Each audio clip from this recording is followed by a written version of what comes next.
Assalamualaikum. Hai, para jenius. Kita di bab 2. Selamat bersantai. Seni roh 90 Dewa Yang. Bukan karena obat milik Ye Hang tidak mujarab, akan tetapi sebaliknya, kondisi Ye Yuan lah saat ini yang sangat buruk. Meskipun obat penawar racun Ye Hang menimbulkan beberapa efek samping, Ye Yuan sama sekali tidak peduli karena dia memiliki cara alami menyembuhkannya. Saat ini, yang lebih penting bagi dirinya adalah mengurangi racun pada tubuhnya. Sejak menempati tubuh Ye Yuan, Kaisar Tabib Qing Yunzi tidak tahan untuk melihat dirinya sendiri. Dia benar-benar tidak mengerti bagaimana Ye Yuan bisa bertahan selama lebih dari 10 tahun terakhir dengan kondisi badan seperti ini. Meskipun terlahir di keluarga tabib terhormat, pemuda ini justru tidak bisa mempelajari tingkat kedua energi murni Qi. Meskipun hanya dalam negeri fana, seseorang yang lahir dalam keluarga tabib dan sudah makan sesuatu yang mengandung energi Qi murni, seperti manisan seharusnya berada pada tingkat keempat energi Qi murni. Menyadari hal ini, Qing Yunzi serasa ingin menangis.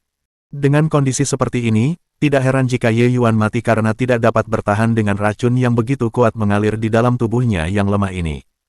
Meskipun Qing Yunzi sekarang mewarisi tubuh ini, sebenarnya tidak banyak yang dapat dia lakukan saat ini. Yang bisa dia lakukan adalah memperbaiki tubuhnya secara perlahan-lahan.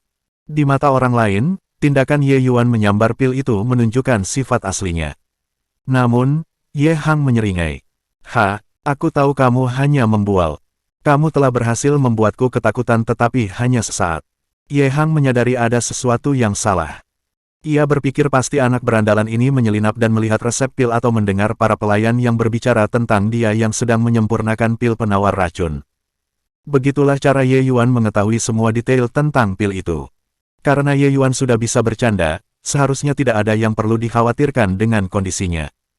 Melihat reaksi Ye Hang, Ye Yuan memilih untuk tidak menjelaskan apapun. Berpura-pura acuh dan tidak tahu apa-apa lebih cocok dengan tubuh ini.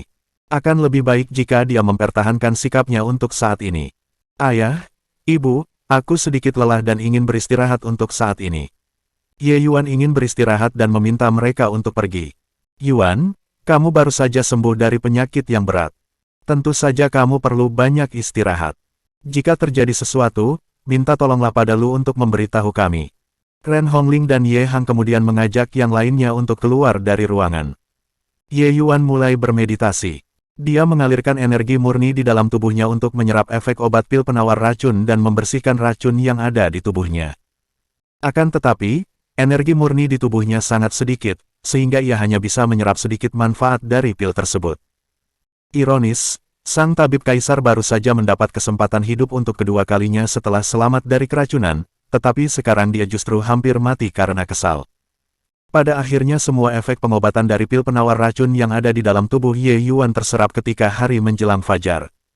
Aliran meditasi energi murni ini benar-benar memakan waktu selama 12 jam. Namun perjuangan keras ini akhirnya membuahkan hasil.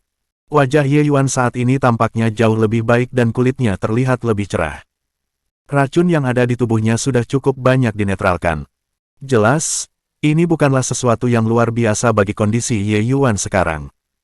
Dengan pencapaian Qing Yunzi di perguruan pengobatan Dao, untuk benar-benar menyerap semua manfaat pil penawar racun kecil ini seharusnya tidak sulit sama sekali. Kalau dipikir-pikir, meskipun Ye Yuan dahulu benar-benar tidak serius belajar di perguruan pengobatan Dao, hal ini ternyata menjadi berkah tersendiri oleh Qing Yunzi sebagai pemilik dari tubuh Ye Yuan sekarang.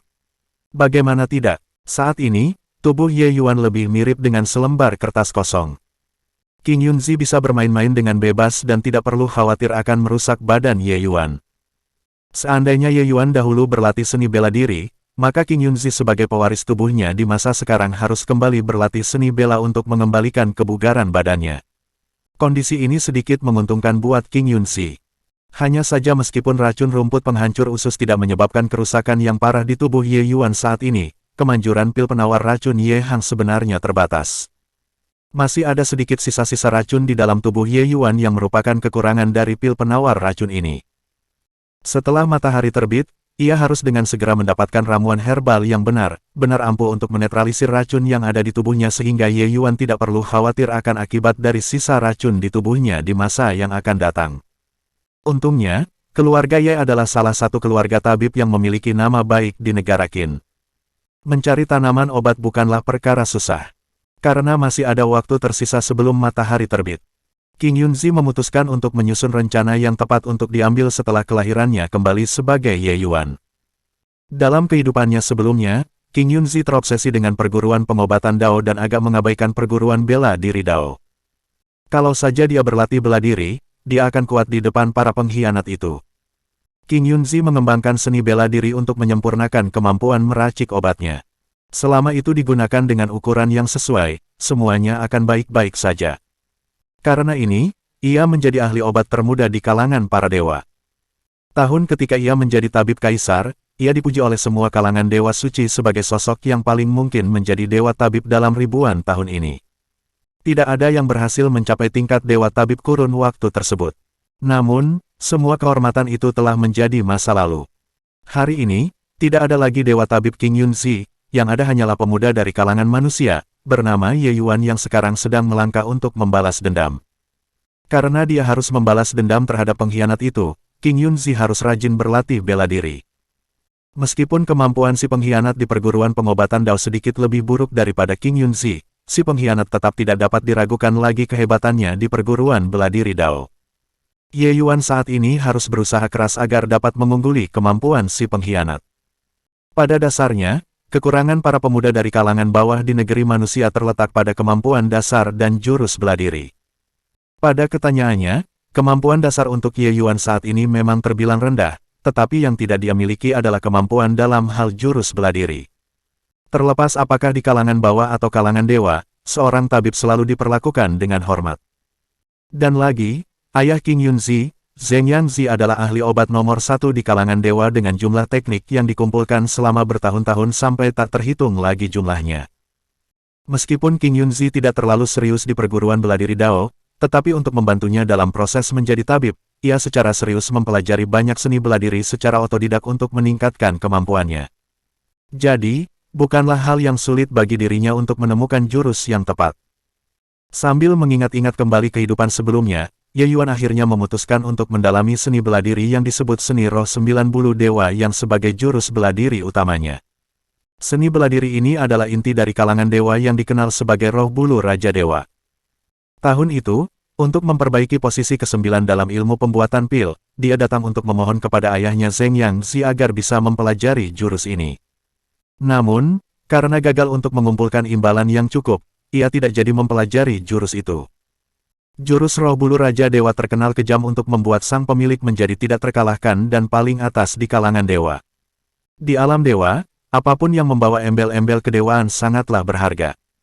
Saking berharganya bahkan bisa menyebabkan pertarungan berdarah. Tahun itu ketika seni roh 90 dewa yang terungkap, seluruh alam dewa terguncang. Untuk mendapatkan jurus ini, dikatakan lebih dari 10 Raja Dewa mangkat. Pada akhirnya, jurus ini berakhir di tangan sosok yang tidak dikenal bernama Raja Dewa Roh Bulu. Dia menyembunyikan jurus ini selama lebih dari 1 dekade hingga akhirnya, dia menjadi Raja Dewa Roh Bulu dengan menggunakan 1 pukulan. Kalau bukan karena betapa luar biasa berharga dan pentingnya pil ranking ke-9 bagi Raja Dewa Roh Bulu, dia tidak akan menukar jurus itu dengan pil. Tentu saja, dia merasa nyaman dengan menyerahkan jurus ini ke Zheng Yangzi karena Zheng Yangzi dan putranya terobsesi dengan perguruan pengobatan Dao dan tidak memiliki niat yang tersembunyi untuk menggunakan jurus itu untuk menguasai dunia ini.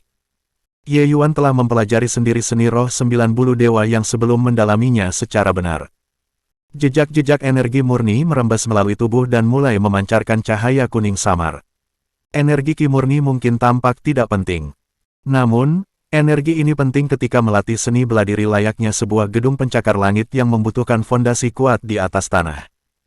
Tanpa dasar yang tepat, bela diri akan menjadi seperti tanaman tanpa akar yang suatu hari akan bermasalah dengan pertumbuhannya. Itu adalah pengetahuan umum. Namun ketika mendalami seni bela diri, hanya sedikit yang benar-benar menerapkan ajaran ini. Banyak yang tergesa-gesa dan pada akhirnya tanpa sadar membahayakan masa depan mereka sendiri. Hups! 4 jam kemudian, Ye Yuan terbangun dari meditasinya dan menghembuskan nafas panjang. Seni roh 90 dewa yang ini memang kuat. Meskipun 4 jam meditasi, tidak banyak energi murni meningkat di dalam tubuhku. Kualitasnya sangat murni. Jika aku terus bermeditasi seperti ini, mungkinkah aku tidak akan terkalahkan? Ye Yuan yang dulunya memang sang tabib kaisar secara alami memiliki wawasan yang luas. Baginya memberikan penilaian seperti itu pada jurus ini menunjukkan betapa luar biasanya jurus tersebut. Selama 4 jam terakhir, Ye Yuan telah menggunakan seni roh 90 dewa yang untuk menambah sedikit energi murni yang dimiliki Ye Yuan yang dulu. Proses ini memperhalus energi murni di dalam dirinya dan membuat kondisi badannya jauh lebih baik. Meskipun begitu, tidak ada perkembangan mencolok dalam pengangkatan energi ki murni dalam dirinya. Sebaliknya, kondisinya semakin memburuk yang mengakibatkan dia kembali ke tingkat pertama energi ki murni. Untungnya, Ye Yuan dulu mengabaikan meditasi selama beberapa tahun terakhir. Jika tidak, Ye Yuan sekarang harus mengeluarkan banyak usaha untuk memperbaiki energi murni di dalam tubuhnya. Kondisi ini bisa dianggap menguntungkan. Hari mulai pagi, Ye Yuan bangkit dan meninggalkan ruangan untuk mengambil beberapa obat dari gudang obat keluarga Ye. Tepat setelah melangkah keluar dari ruangan, sesosok hijau bertabrakan dengannya. Oke para jenius, kita bertemu lagi di bab selanjutnya. Semoga apapun yang kita upayakan, semuanya bisa tercapai bahkan lebih dari yang kita harapkan. Wassalamualaikum.